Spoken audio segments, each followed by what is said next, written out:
Television is reality. And reality is less than television.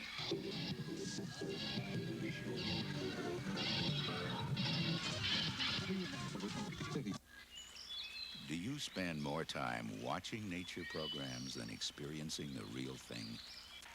More time laughing at TV jokes than joking around yourself? Then there's something you're missing. Television isn't real, but the addiction is.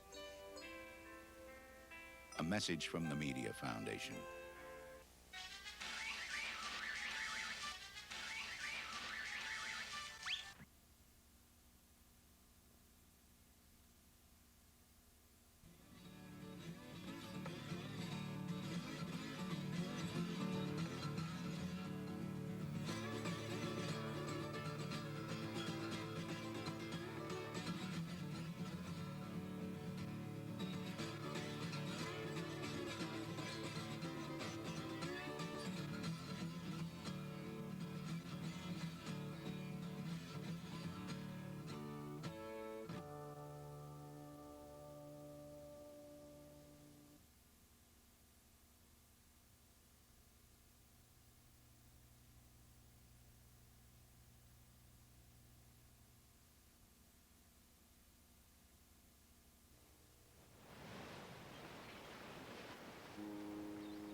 This project is sponsored in part by Sylvan Realty, Chatham's hometown real estate broker. Whether you're moving in or moving on.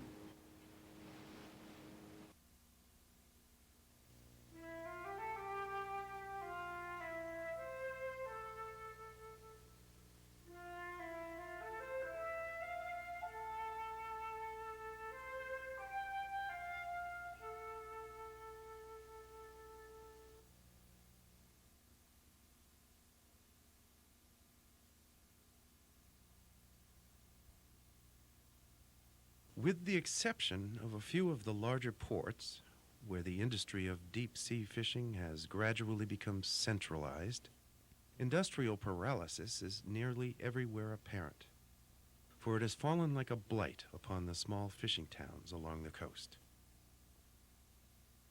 These fishing hamlets have been invaded by rusticators who seek rest and recreation, and who constantly encroach upon territory once devoted to other purposes. And now the fishermen themselves often find profitable employment in catering to the wants of these summer visitants. He whose word was once law on the quarterdeck is now obsequiously solicitous for patronage. Harper's Monthly, 1897.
After the Civil War, deep-sea fishing became more and more centered off Cape around the large harbors of Gloucester and Boston. Many of Chatham's small, independent fishermen continued to work the inshore waters, while some turned to packeting or coasting, and others turned back to the land.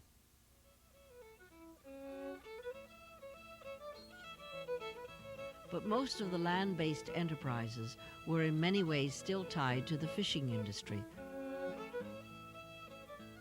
Earlier in the century, the entire Chatham coastline was characterized by the sprawling wooden rows of salt works. In order to ship fish to faraway markets without refrigeration, they had to be preserved with salt. The production of salt in evaporating vats on Chatham shore was a major industry through a good part of the 19th century. From March to October, seawater was pumped into large wooden drying vats to evaporate under the sun.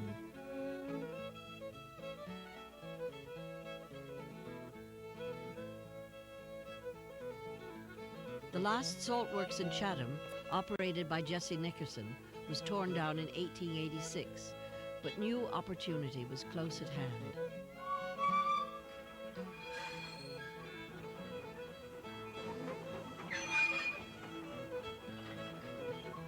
A year later, on November 22, 1887, the railroad in Chatham made its initial run.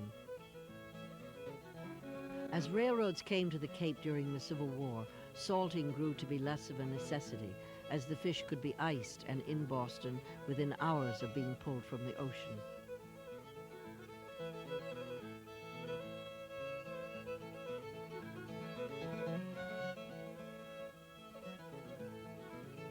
The first carload out of town was loaded not only with enthusiastic townspeople, but with cranberries, a shipment bound for A. Ryder and Company of Chicago. Before the Civil War, cranberries had begun to be cultivated in the town's cedar swamps, and as fast as the industry of salt-making declined, cranberry harvesting rose to prominence. Cape Cod swamps were converted into bogs that were producing half the world's supply of cranberries. Chatham families were so involved in the industry that the town schools remained out of session until late October, when the harvesting was over. A lot of it, I think, depended on the weather and the size of the crop, both. And they used to take a week or 2 weeks off from school, and they'd go pick cranberries. The 2 old fellas would come down. They had one of them had 2 sons, and the other one had a daughter and a son-in-law. And the daughter had about a 6 or 8 month old baby. I remember coming with her. God, she'd be picking away right with him, and she'd have to stop and nurse the baby, and he gets through nursing, you put him back in his little basket and go right on picking cranberries again. I've seen them do that, yeah.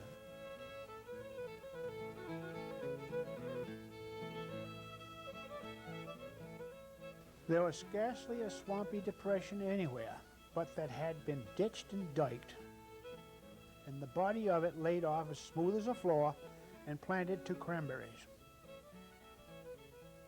The pickers were hard at work, industriously scratching, with only 2 or 3 of them on some bogs, and others a motley score or more. It seemed as if the task engaged the entire population, irrespective of age and sex. The importance of the cranberry culture here can in no ways be exaggerated. Clifton Johnson, 1902. Though the railroads made the shipments of cranberry to off-Cape markets more cheaply and dependably, they also provided a better way for shipments on Cape. The most important of these was altogether a new type of cargo.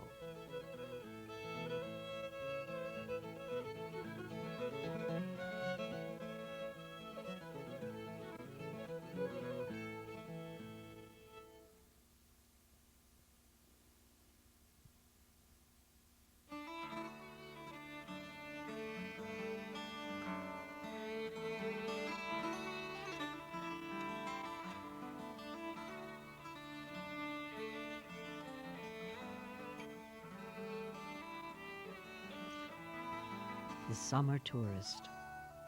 Until 1887, Chatham visitors had to get themselves to and from the Harwich Depot, plodding the 7 miles of the creaky stagecoach. Or for $1.50, they could sail directly to Stage Harbor, making the unpredictable 6-hour journey from Boston by packet.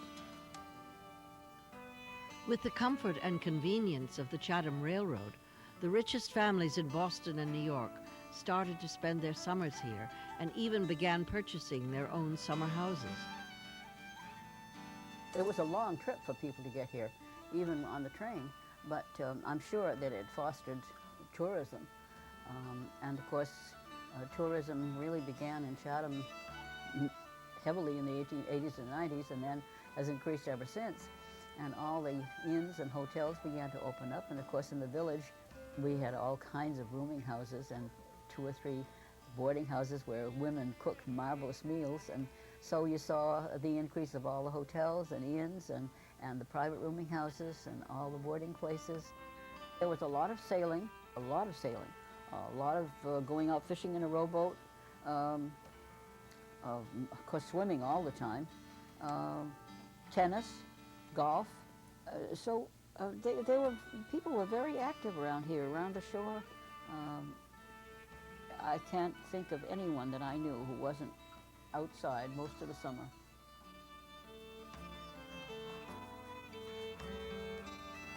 Monomoy offered its bounty of wildlife to the hunters and fishermen.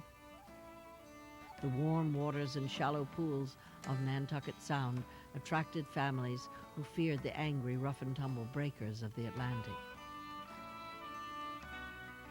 Many of the town's historic captains' houses and stagecoach stops were converted into inns to better outfit the town for serving the burgeoning tourist industry.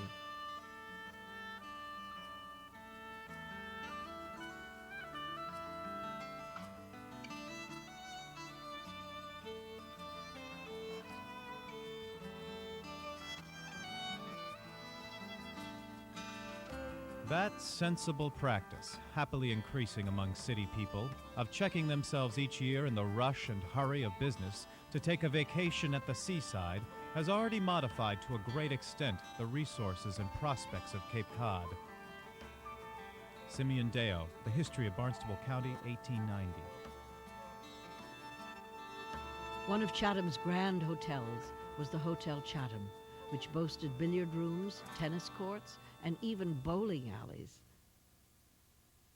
In 1893, the July 3rd issue of the Chatham Monitor reported, "Vacation time is here, so do not be surprised at any time to receive word that some of your numerous cousins, aunts, and uncles think of coming down for a few days to get a whiff of the sea air." And on July 19th, the Barnstable Patriot exclaimed, "All Cape trains have been full to overflowing this week, and the baggage, oh my."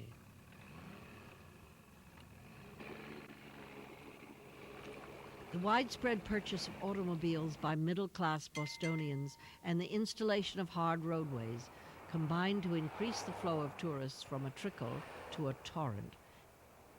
In 1936, the Cape Cod Chamber of Commerce reported that 175,000 tourists visited the Cape in that summer alone. That same year, 55,000 motor cars passed over one of the bridges in a 24-hour period. The arrival of the family car meant the creation of a more middle-class tourist with a tendency for shorter stays of weeks instead of months. The grand hotels of the 19th century were no longer in such demand. Another Chatham hotel, the Madaquasan, was fairly typical. Built in 1898, just east of downtown on Watch Hill, its protected beach and ocean views, tennis courts and bathhouse catered to those first exclusive summer tourists from Boston. A string quartet even accompanied each evening meal.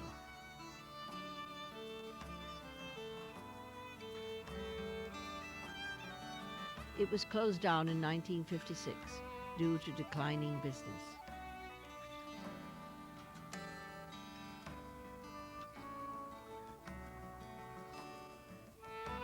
Some, such as the Cranberry Inn, built in 1830, have survived the changing tourist demographic. But in 1937, the coming of the bus lines inevitably closed the railroad. They had one or two cargo car, boxcars on it. And they also had couple of cars for people. I think the last passengers over the railroad was 1932 or something like that, and the last freight was 1937. That was the end of it. So in that meantime, during that period, 1930s, say, trucks were taking over and people had their own cars, and so they didn't bother with the train then. It helped the growth of Chatham, I think, in not only the people but also the industry too. The main station sat abandoned until 1951, when it was donated to the town to be maintained as a museum for the public. Serving the same tourist industry it helped to create way back in 1887.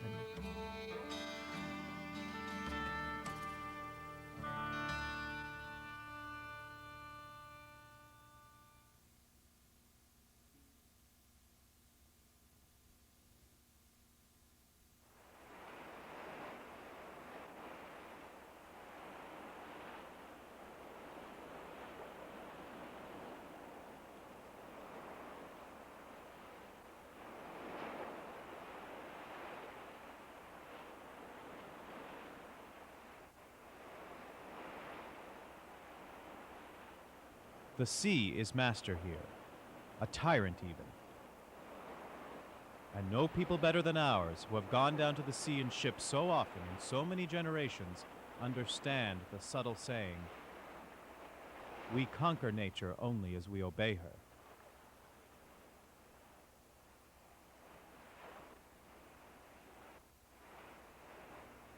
Chatham occupies the whole ragged elbow of the Cape. Its entire coastline is broken by indentations caused by the encroachments of old ocean. Bays, creeks, harbors, coves, inlets. Every kind and order, in fact, of seashore formation that can make irregular and tortuous the line that marks the meeting of the land and sea. E.G. Perry, 1898.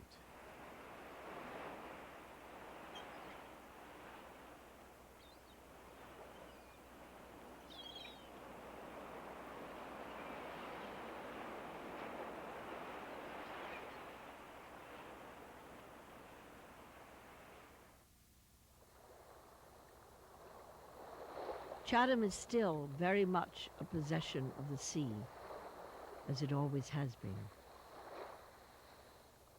The outer beach continues to break and heal itself just as it has always done. In fact, since the infamous Chatham break of 1987, the Atlantic side of town is renowned in the national news as a battleground where the waves regularly claim the private homes situated offshore road. Chatham's location as the easternmost point of America has, along the way, earned her many footnotes in world history. In 1914, the Marconi Wireless Receiving Station went online. 13 buildings and 3 towers were added in 1921.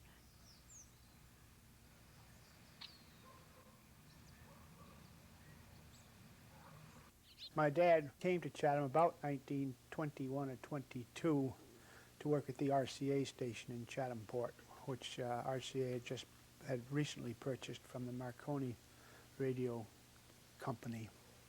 And he was a power plant engineer up there, ran the power plant, and which generated the Morse code. And that power plant building is still there.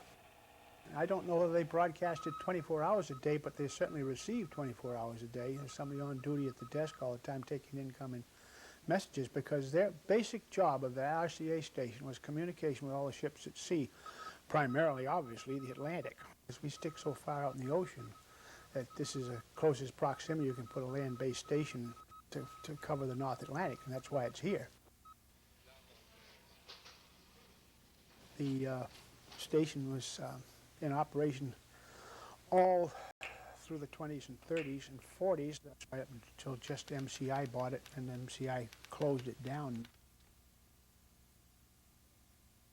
Recently, in 1994, the site and its outlying buildings were placed on the National Register of Historic Places.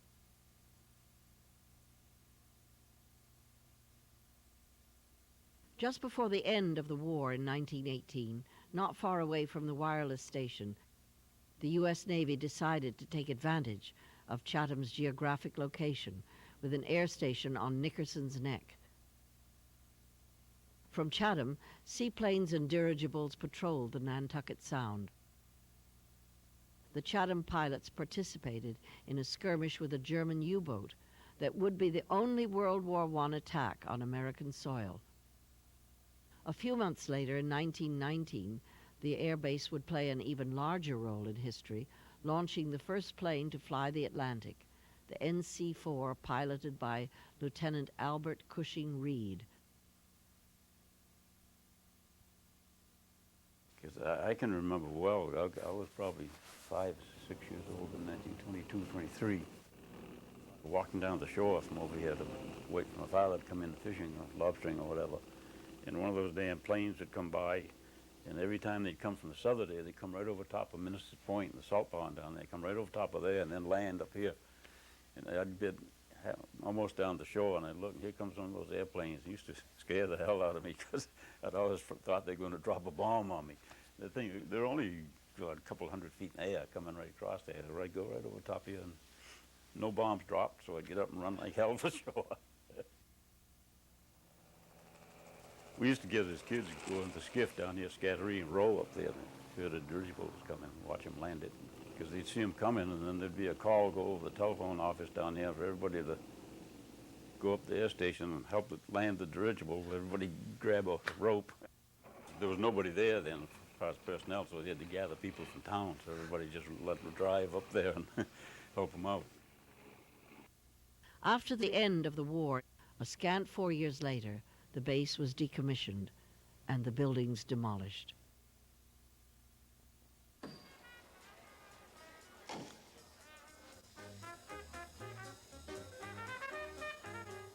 Chatham has also seen less auspicious days.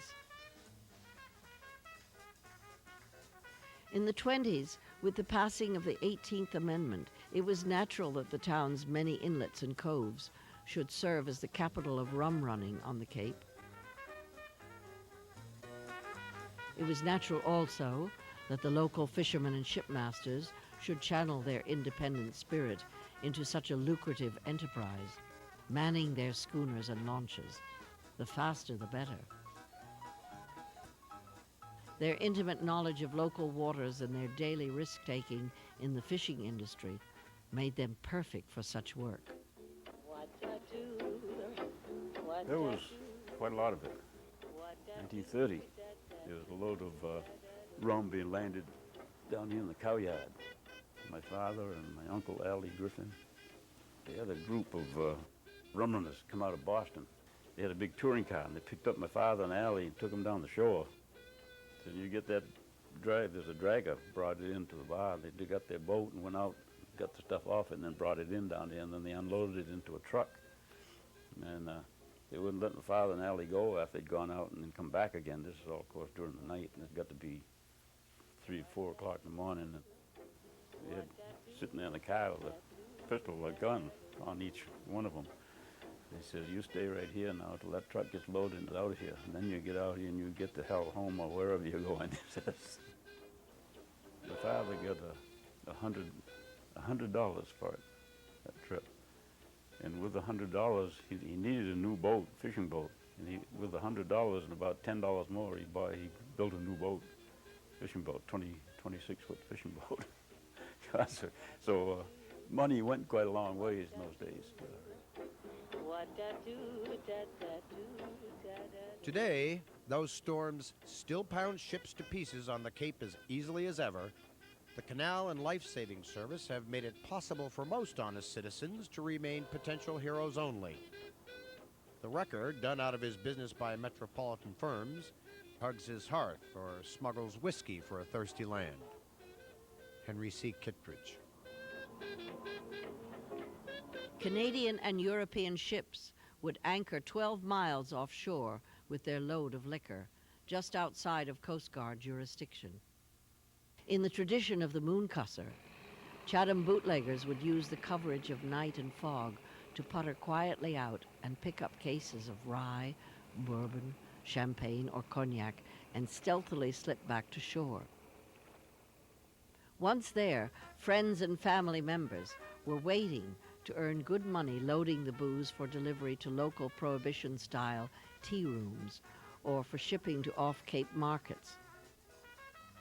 They had the dragger came in at night, came in over the bar, started up the harbor here. We got stuck on Ram Island Flat over here.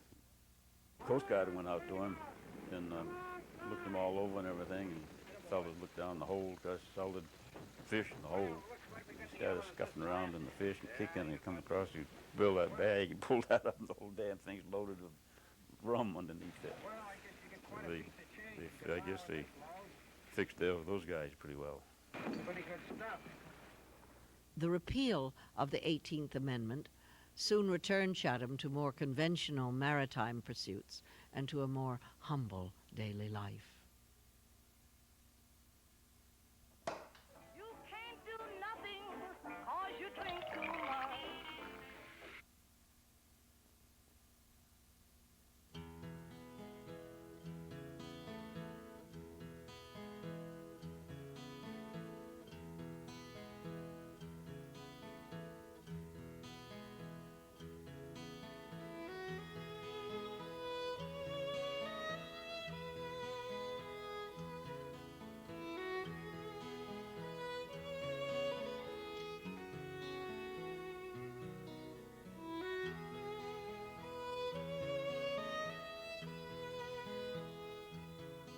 Chatham lost its town records to fire in 1827 and lost its parish records with the burning of the Congregational Church in 1861.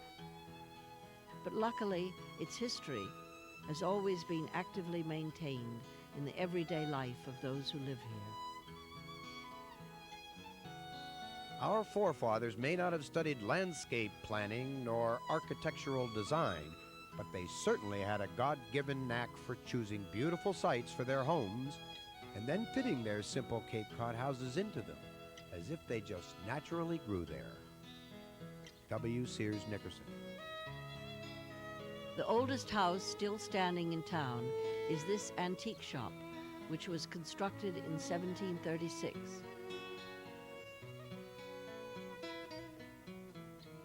Also from these early years is this house, built by Joseph Atwood, and now the home and museum of the Chatham Historical Society.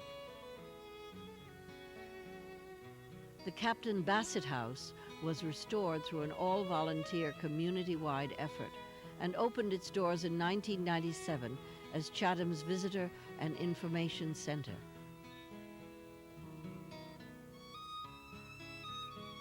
In fact, there are still many, many buildings from these early years that continue to function actively within the everyday cultural life of the town. The railroad, salt works, and the maritime trade have all disappeared. The inshore fishing boats have replaced the Grand Bank schooners and sloops. But there is much that is not changed. Cranberries continue to be harvested each year. Commercial fishermen maintain Chatham's vital connection to the sea. And come Labor Day, local caretakers are back in charge of the large summer houses, and Chatham once again returns to its state of comfortable isolation.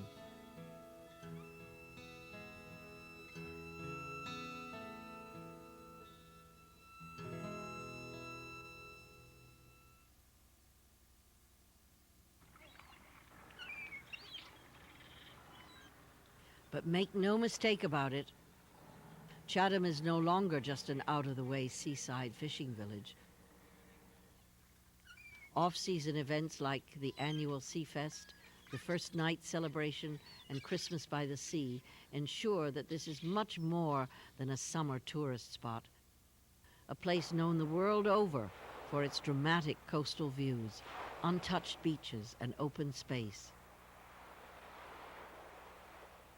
And many are astounded by the history that greets them at every step upon their arrival. It is a history that is not just preserved, but encouraged as an active partner in everyday life. So a true history of Chatham is necessarily open-ended, a continuing story that is still being written by the participants.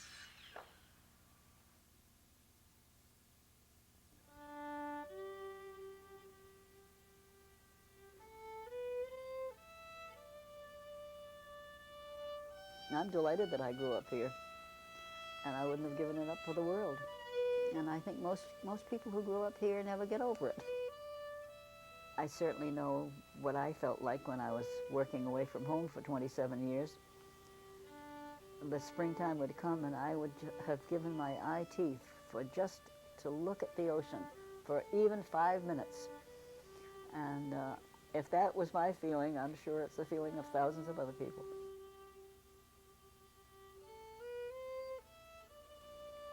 Now, Chatham has an ambiance or something that's a little bit different than all the rest of the towns, I think. And I think because it's not on the way to anywhere. Chatham, you have to want to go there. Maybe just that reason alone is enough to attract people. Every once in a while, I just have to get down to that lighthouse and know that the ocean is still there. And so I guess it's like a disease. If I think of Chatham, I think of just a place where I just have to be.